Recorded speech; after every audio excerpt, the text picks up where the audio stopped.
vendredi 17 novembre 2023, dans un hôtel de la place à Dakar, s'est tenu l'atelier de lancement du projet de plaidoyer régional pour la mise en place ou le renforcement des structures de prise en charge holistique des survivantes de violences conjugales dans 3 pays d'Afrique de l'Ouest. Le projet est porté par le consortium Roajef Bénin, Roajef Sénégal et le Roajef Burkina avec le Roajef Bénin comme chef de file. Donc, dans le cadre de ce projet, nous avons pensé aussi, à travers ce projet, renforcer les liens entre les Roajef des 3 pays, mais aussi voir des dynamiques aussi au niveau des Roajef avec les autres pays.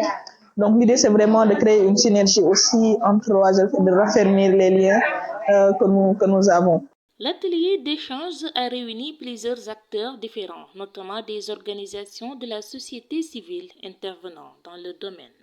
Il y a une pluralité d'acteurs aujourd'hui qui doivent intervenir dans le cadre de ce projet, mais aussi qui sont la cible ou qui vont nous accompagner dans le cadre de ce plaidoyer-là, qui ont été là. Donc, c'était important de les avoir dans le cadre du lancement de ce projet. Ce qui a été retenu déjà, c'est de renforcer aujourd'hui la prise en charge, les structures de prise en charge qui existent. Donc, renforcer déjà l'existant et dans un second temps, de voir aussi comment faire en sorte de faire le plaidoyer en synergie. Mais aussi aujourd'hui, on a vu qu'il y a une diversité de centres qui existent, comment arriver à vraiment les cloisonner, arriver à créer une synergie, éviter vraiment que ce soit des centres éparses et des initiatives qui polluent ça et là, mais que l'on puisse avoir une dynamique globale, mais aussi un positionnement accompagné par l'État du Sénégal à travers une volonté réaffirmée, à travers les différents instruments auxquels nous avons souscrit, vraiment pour arriver à créer une synergie et avoir des centres vraiment de qualité qui pourront vraiment renfermer tous les standards, mais aussi prendre en charge correctement les survivantes de violences basées sur le genre, mais spécifiquement dans notre cas, les survivantes de violences conjugales. Pour camper le débat et rappeler les objectifs, Madame Juliette Sadio est une des responsables du projet, s'y attelle. Alors, l'objectif du projet, c'est, je viens de le dire, c'est la prise en charge holistique des survivantes de VBG, c'est-à-dire la prise en charge psychologique, sociale, la prise en charge juridique, de façon générale. C'est tout cet aspect qui rentre dans ce cadre.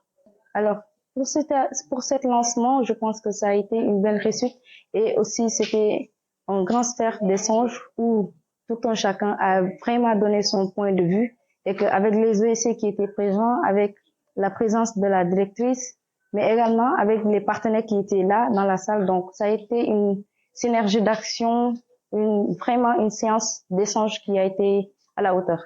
Pour Madame Thiam, suite aux différents plaidoyers, l'espoir est permis que cet atelier puisse bien porter des fruits.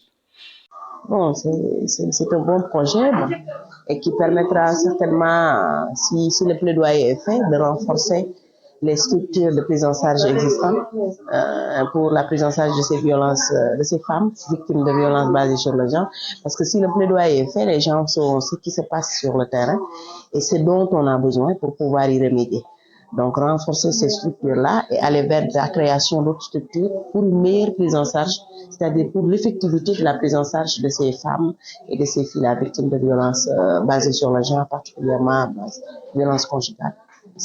À son tour, Moussa Ndiaye lui aussi trouve que ce projet vient au bon moment. Bon, comme je l'ai dit dans la salle, c'est un projet qui vient à son heure. Malgré beaucoup d'associations qui œuvrent dans le cadre des VBG, il y a toujours à faire parce que les violences basées sur le genre ne sont pas seulement des violences physiques, ce sont encore beaucoup plus des violences psychologiques et des violences morales qui sont beaucoup plus destructrices que les violences physiques. Et ça se passe à domicile, ça se passe dans les ménages, ça se passe dans les sociétés. Nous sommes dans des pays où la femme est reléguée au second plan et souvent victime de violences, même sociétales. Aux côtés des acteurs, on a noté également la présence de Madame Astou Diouf Gaye, représentante du ministère de la Femme, de la Famille et de la Protection des enfants. Et à notre sens, une excellente initiative qui vient à point nommé, je l'ai dit dans notre propos liminaire parce que elle est prise cette initiative par une organisation que nous avons vu naître ici au Sénégal sous l'égide de la CEDEAO. Et en ma qualité de point focal Sénégal de la CEDEAO, j'ai été actrice dans la naissance de Roi Jelf.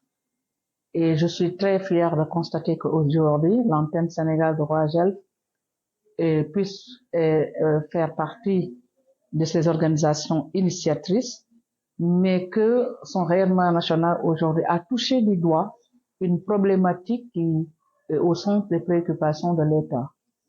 Et ce qui fait que nous avons déjà, comme je l'ai dit durant mon discours, répondu à l'appel, à ce plaidoyer, et que peut-être d'ici la fin de du projet, vous constaterez par vous-même que l'État a apporté des réponses, des débits de réponses structurantes à cette demande. À l'en croire, Madame le ministre dit ajouter que pour une réponse virale, il faut miser sur une offre de services holistique. Nous sommes conscients que pour apporter une réponse durable et viable au phénomène de la violence, et plus particulièrement la thématique que vous avez choisie, les violences conjugales, il faut miser sur l'offre de services holistiques.